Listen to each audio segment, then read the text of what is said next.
Hello friends, మీరు చూస్తున్నారు tech గురు YouTube channel.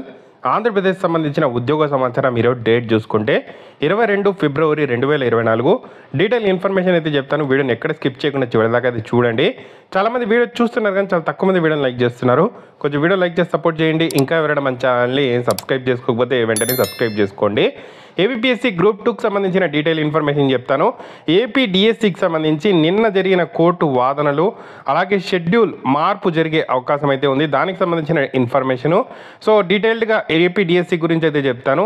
తర్వాత ఆంధ్రప్రదేశ్లో 300 ఉద్యోగాలకు సంబంధించిన నోటిఫికేషన్ గురించి అయితే చెప్తాను. వీడియోని ఎక్కడ స్కిప్ చేయకుండా చివరి దాకా అయితే చూడండి. ప్రతి ఒక్కరు వీడియోని లైక్ చేయండి. సో ఫస్ట్ చూసుకుంటే ఆంధ్రప్రదేశ్లో 311 ఉద్యోగాలకు సంబంధించి నోటిఫికేషన్ అన్నాను కదా. సో ఈ ఉద్యోగులకు సంబంధించిన డీటెయిల్డ్ ఇన్ఫర్మేషను మన ఛానల్లో ఆల్రెడీ వీడియో చేసి పెట్టాను. ఎవరైనా చూడకపోతే కింద డిస్క్రిప్షన్లో ఇస్తాను. సో చూసి అప్లై అయితే చేసుకోండి. 311 ఉద్యోగాలకు సంబంధించిన నోటిఫికేషన్కి సంబంధించిన వివరాలని ఫస్ట్ కామెంట్లో కూడా ఈ వీడియోని అయితే పిన్ చేస్తాను. సో గ్రూప్ 2కి సంబంధించిన అప్డేట్ చూసుకుంటే ఫస్ట్ నిన్న ఎస్బీఐ ఆల్రెడీ మనకు ఎవరికైతే 550 మందికి వరకు ఇక్కడ ఎగ్జామ్ అనేది SBI mains APSC group 2 exam ఆ రోజే ఉంది, 25వ తేదీ. సో ఎస్బీఐ ఒక ఆప్షన్ ఇచ్చింది. ఎస్బీఐ మెయిన్స్ ఎగ్జామ్ ఎవరైతే రాస్తున్నారో 25వ తేదీ వాళ్ళు 4th మార్చుకునే విధంగా ఒక లింక్ని ఇక్కడ ప్రొవైడ్ చేయడం జరిగింది. సో ఆ లింక్ ఆల్రెడీ మన టెలిగ్రామ్ గ్రూప్లో నైటే పోస్ట్ చేయడం జరిగింది. ఎవరైనా అభ్యర్థులు ఎస్బీఐ మెయిన్స్ గ్రూప్ 2 రాస్తూ ఉంటే 25వ తేదీ ఎస్బీఐ మెయిన్స్ ఎగ్జామ్ చేంజ్ చేసుకునే దానికి లింక్ ఇచ్చారు. సో ఆ లింక్ మన టెలిగ్రామ్ గ్రూప్లో ఉంది, కింద డిస్క్రిప్షన్లో లింక్ ఇస్తాను. జాయిన్ అయ్యి టెలిగ్రామ్ గ్రూప్లో అప్లై అయితే చేసుకోండి. సో రాష్ట్ర వ్యాప్తంగా ఇప్పటిదాకా 4,30,000 మంది హాల్ టికెట్స్ డౌన్లోడ్. సో 1327 సెంటర్లు ఏర్పాటు. ఒకే రోజు జరిగే గ్రూప్ 2 ఎస్బీఐ పరీక్షలకు దరఖాస్తు చేసింది 550 మంది. 550 మందికి మార్చి 4వ తేదీన పరీక్ష నిర్వహిస్తామని చెప్పి ఎస్బీఐ తెలపడం జరిగింది. ఏపీఎస్సీ విజ్ఞప్తి మేరకు నిర్ణయం అయితే తీసుకోవడం జరిగింది. సో గ్రూప్ 2 వాయిదా అనేది ఉండదు అని చెప్పి ఇక్కడైతే చెప్పడం జరిగింది. వాయిదా లేకుండా 31 నోటిఫికేషన్లు పూర్తి చేస్తున్నామని చెప్పి ఏపీఎస్సీ అయితే అంటోంది. సో 4,83,000 మంది ఇక్కడ అప్లై అయితే చేసుకోవడం జరిగింది. దాంట్లో 4,30,000 మంది వరకు ఇప్పటిదాకా హాల్ టికెట్స్ డౌన్లోడ్ చేసుకున్నారు. ఇంకా 50,000 మంది వరకు హాల్ టికెట్స్ అయితే డౌన్లోడ్ చేసుకోలేదు. వెంటనే హాల్ టికెట్స్ డౌన్లోడ్ చేసుకోండి. మీ ఎగ్జామ్ సెంటర్ ఎక్కడ అనేది చూసుకోండి. సో ఇక్కడ మనకు ఎస్బీఐ ఒక లింక్ అయితే ప్రొవైడ్ చేసింది. 23వ తేదీ ఉదయం 9 గంటల లోపల ఎవరికైతే ఎస్బీఐ మెయిన్స్ ఎగ్జామ్ ఉందో సో వాళ్ళందరూ కూడా మీ షెడ్యూల్ని 4వ తేదీకి అయితే మార్చుకోవచ్చు. సో ఈ లింక్ ద్వారా అయితే మార్చుకోవచ్చు. సో దాన్ని ఈరోజు పేపర్లు కూడా ఇక్కడ సాక్షి న్యూస్ పేపర్లో అయితే రావడం అయితే జరిగింది. సో ఇది మనకు ఏపీఎస్సీ గ్రూప్ 2కి సంబంధించి ఎగ్జాము యథాతథంగా జరుగుతుంది. అంతా సిద్ధమైతే చేయడం జరిగింది. ఎగ్జామ్ ప్రిపరేషన్ అన్నీ కూడా సో 550 మందే కాదు, ఇంకా ఎక్కువ మంది కూడా ఉండే అవకాశం అయితే ఉంది. సో అభ్యర్థులు ఎవరైతే ఎస్బీఐ మెయిన్స్ ఎగ్జామ్ ఆ రోజు రాస్తున్నారో చూసుకొని మీ ఎగ్జామినేషన్ షెడ్యూల్ని మార్చుకోండి ఆ లింక్ ద్వారా. సో ఇది ఏపీఎస్సీ గ్రూప్ 2కి సంబంధించిన అప్డేట్. నెక్స్ట్ అప్డేట్ చూసుకుంటే నిన్న ఏపీ డిఎస్సి గురించి సుదీర్ఘ వాదనలు అయితే హైకోర్టులో జరిగాయనుకోవచ్చు. సో ఎస్జిటి పోస్టులకు బీఈడి అభ్యర్థులు అనర్హులు అని చెప్పి ఇక్కడ కోర్టు అయితే వెల్లడించడం జరిగింది. జీవో 4కు అనుగుణంగా ప్రక్రియ చేపట్టాలి. మధ్యంతర ఉత్తర్వులు జారీ చేసిన high court secondary grade teachers SGT పోస్టులకు సంబంధించి బీఈడి అభ్యర్థులు అనర్హులని హైకోర్టు అయితే ప్రకటించింది. సుప్రీంకోర్టు మార్గదర్శకాలకు అనుగుణంగా ఉన్న జీవో 4 ప్రకారం నియామక ప్రక్రియ చేపట్టాలని చెప్పి ప్రభుత్వాన్ని అయితే ఆదేశించడం జరిగింది. బీఈడి అభ్యర్థులను ఎస్జిటి పోస్టులు భర్తీకి అనుమతించే నోటిఫికేషన్ లోని నిబంధనపై స్టే విధించింది. పూర్తి వివరాలతో కౌంటర్ వేయాలని చెప్పి పాఠశాల విద్యాశాఖ ముఖ్య కార్యదర్శి కమిషనర్ జాతీయ ఉపాధ్యాయ విద్యా మండలి సభ్య కార్యదర్శికి నోటీసులు అయితే జారీ చేస్తూ విచారణను ఏప్రిల్ 29కి అయితే వాయిదా వేయడం జరిగింది.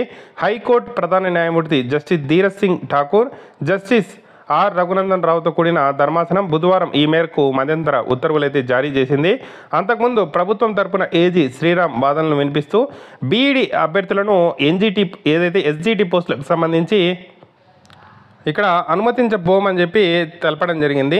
నోటిఫికేషన్లకు సంబంధిత నిబంధనలను స్టే విధించాలని, జీవో 4కు అనుగుణంగా పోస్టులు భర్తీకి అనుమతించాలని చెప్పి విజ్ఞప్తి చేశారు.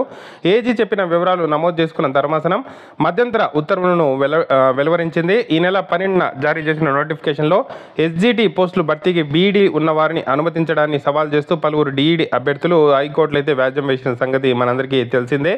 సో ఇక ఎస్జిటి పోస్టులకు ఈ బీఈడి అభ్యర్థులు అయితే అనర్హులే అని చెప్పి అనుకోవచ్చు. దీని ప్రకారం మనం చూసుకుంటే సో ఇప్పుడు ఈ బీఈడికి సంబంధించిన అభ్యర్థులు ఎస్జిటికి అప్లై చేశారు. 750 రూపీస్ అనేది ఫీజు పేమెంట్ కూడా చేశారు. సో దానిపై ఏ నిర్ణయం తీసుకుంటుంది అనేది చూడాల్సి అయితే ఉంది. వాళ్ళందరికీ ఈ నిబంధన ప్రకారం వాళ్ళు అనర్హులు అయితే వాళ్ళకి ఫీజు అయితే రిటర్న్ అయితే రావాల్సి అయితే ఉంది. నెక్స్ట్ చూసుకుంటే ఏపీ డిఎస్సికి సంబంధించిన షెడ్యూల్ ఏమైనా మారే అవకాశం ఉందా అంటే అవుననే అనుకోవచ్చు. ఎందుకు అంటే టెట్ డిఎస్సి షెడ్యూల్పై నేడు హైకోర్టు నిర్ణయం. నెల రోజుల వ్యవధిలో సముచితమని అభిప్రాయపడ్డ న్యాయస్థానం. టెట్ డిఎస్సి పరీక్షలు కనీసం నెల రోజుల వ్యవధి ఇవ్వడం సముచితమని హైకోర్టు ప్రాథమికంగా అభిప్రాయపడింది. షెడ్యూల్లో మార్పులు చేసే ఆలోచన ఏమైనా ఉందా అని చెప్పి ప్రభుత్వాన్ని అయితే ప్రశ్నించింది. ఏదైతే సంతృప్తికర సమాధానం రాకపోవడంతో తగిన ఉత్తర్వులు జారీ చేస్తామంటూ విచారణను గురువారానికైతే వాయిదా వేసింది. న్యాయమూర్తి జస్టిస్ గణమనేని రామకృష్ణ ప్రసాద్ బుధవారం ఈ మేరకు అయితే ఉత్తర్వులు అయితే జారీ చేయనున్నారు. సో అట్లీస్ట్ 1 మంత్ అయినా టైం ఇవ్వాలి అని చెప్పి ఇక్కడైతే హైకోర్టు అయితే భావిస్తోంది. సో దాని ప్రకారం చూసుకుంటే ఈరోజు దీనికి సంబంధించి హైకోర్టు ఒక నిర్ణయం అయితే తీసుకునే అవకాశం అయితే ఉంది. సో ఇట్లా చూస్తుంటే మనకు ఏదైనా కొంత సమయం అయితే వచ్చే అవకాశం అయితే కనిపిస్తోంది. దీని ప్రకారం షెడ్యూల్ అయితే మార్పు జరిగే అవకాశం అయితే ఉంది. సో ఆ నిర్ణయం ఏం తీసుకుంటుంది ఏంటి అనేది ఈరోజు కోర్టు కేసులో మనకు తెలిసే అవకాశం అయితే ఉంది. సో డిఎస్సి జాప్యానికే గందరగోళం సృష్టిస్తున్నారా అని చెప్పి ఈనాడులో ఒక ఆర్టికల్ రావడం జరిగింది. ఎస్జిటి పోస్టులకు బీఈడి వారికి అవకాశం లేదంటూ GO4 జారీ, ఆ తర్వాత అనుమతిస్తూ సవరణ మెమో, రాష్ట్రాలకు సుప్రీంకోర్టు స్వేచ్ఛ ఇచ్చిందంటూ కమిషనర్ కొత్త భాష్యం, బీఈడి అభ్యర్థులకు అనుమతించబోమంటూ తాజాగా హైకోర్టు నివేదన. సో ఇవన్నీ చూసుకుంటూ ఇక్కడ డిఎస్సి జాప్యానికే ఇక్కడ గందరగోళం సృష్టిస్తున్నారా అని రావడం జరిగింది. అలాగే పీజీటీకి టెట్ మార్కులట అని చెప్పి రావడం జరిగింది ఒక ఆర్టికల్ చూసుకుంటే. సో అది నిజమే అండి. సో చాలామంది పీజీటీ అభ్యర్థులు అప్లై చేస్తుంటే సో డిఎస్సి దరఖాస్తుకు పీఈటీ ఏదైతే అభ్యర్థులకు సైతం టెట్ మార్కులు నమోదు చేయాలని చెప్పి ఐచ్ఛికాన్ని పెట్టారు. సో పీజీటీలకు టెట్ లేనప్పుడు మార్కులు ఎక్కడి నుంచి వస్తాయి, టెట్ మార్కులు నమోదు చేయకపోతే దరఖాస్తు అయితే తీసుకోవడం లేదు అని చెప్పి ఇక్కడ రావడం జరిగింది. సో డిఎస్సి దరఖాస్తు గడువు పొడిగించడం జరిగింది. సో నెల 25వ తేదీ రాత్రి 12 గంటల వరకు సో అప్లై అయితే చేసుకునే అవకాశం అయితే ఇవ్వడం జరిగింది. దీన్ని 3 రోజులు పొడిగించింది. ఇప్పటి వరకు టెట్కు 3,17,950 మంది అప్లై చేసుకున్నారు. డిఎస్సికి 3,19,176 దరఖాస్తులు అయితే రావడం జరిగింది. సో దరఖాస్తులు ఎన్ని వచ్చాయనేది కూడా మనం క్లియర్గా చూసుకోవచ్చు. నిన్ననే లాస్ట్ డేట్ అనుకోవచ్చు. నిన్న లాస్ట్ డేట్ ప్రకారం మనము చూసుకుంటే డిఎస్సికి ఇప్పటిదాకా 3,19,176 మంది అప్లై చేసుకున్నారు అనుకోవచ్చు.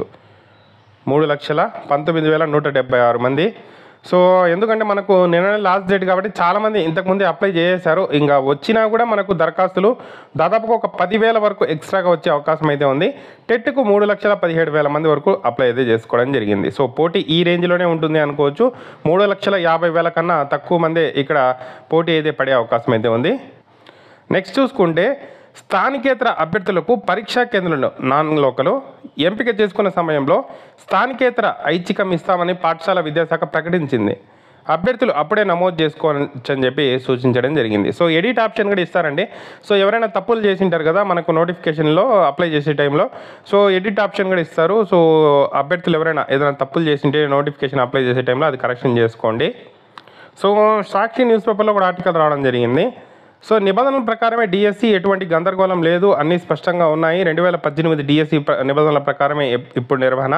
విషయం తెలియకుండా ఈనాడు తప్పుడు కథనమని ఈడబ్ల్యూఎస్ ఆప్షన్ మొదటి నుంచే ఉంది అని చెప్పి డిఎస్సి వెబ్సైట్కు సర్వర్ సమస్య ఎప్పుడు లేదు, అప్లికేషన్ ఎడిట్ అవకాశం, జనరల్ నంబర్ రాకుంటే ఫీజు వారి ఖాతాలో తిరిగి జమ చేస్తామని చెప్పి ఇక్కడ సాక్షి న్యూస్ పేపర్లో ఒక ఆర్టికల్ రావడం జరిగింది. సో ఎంతవరకు నిజం అనేది అభ్యర్థులకి తెలియాలి. సో ఇది update. Thank you for watching. తప్పకుండా వీడియోని అయితే లైక్ చేసి షేర్ చేయండి. ఇప్పటిదాకా ఉన్న ఆంధ్రప్రదేశ్ ఉద్యోగ సమాచారం ఇది. సో రేపటి ఆంధ్రప్రదేశ్ ఉద్యోగ సమాచారం వీడియోలో కలుసుకుందాం. Thank you for watching.